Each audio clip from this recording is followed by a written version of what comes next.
இன்னும்மா சப்பாத்திக்கு பொட்டேட்டோ மசாலாவும் குருமாவும் சாப்பிட்டுட்டு இருக்கீங்க? ஒரு வாட்டி இந்த பீர்க்கங்காய் வச்சு ஒரு தொகையல் சாப்பிட்டு பாருங்கள். டேஸ்ட் அல்டிமேட்டாக இருக்கும். 1 டீஸ்பூன் கடலைப்பருப்பு, 1 டீஸ்பூன் உளுத்தம்பருப்பு, 1/2 டீஸ்பூன் கடுகு, 3லேருந்து 4 வரமிளகா, 1/2 டீஸ்பூன் சீரகம், 1 டீஸ்பூன் தனியா எல்லாத்தையும் 2 மினிட்ஸ் ரோஸ்ட் பண்ணி வச்சுக்கோங்க. ஒரு பீர்க்கங்காய் நீல வக்கலை கட் பண்ணி கொஞ்சமாக கல்லுப்பு, 2 பச்சை மிளகா, 1 தக்காளி, அது கூட கொஞ்சமாக கொத்தமல்லி எல்லாத்தையும் போட்டு அந்த எண்ணெயிலே நல்லா வதக்கிக்கோங்க.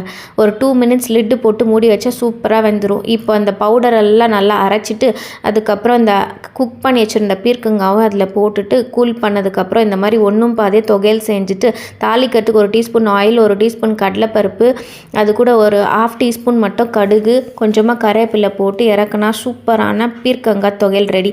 இது கூட பாலக் சப்பாத்தி போட்டு டேஸ்ட்டு அல்டிமேட்டாக இருந்துச்சு. கண்டிப்பாக ட்ரை பண்ணி பாருங்கள். சாதத்தோட கூட இது சூப்பராக இருக்கும். பிடிச்சிருந்தா லைக்கை தட்டி சப்ஸ்கிரைப் பண்ணி கீழே இருக்கிற லிங்க்கையும் பாருங்கள்.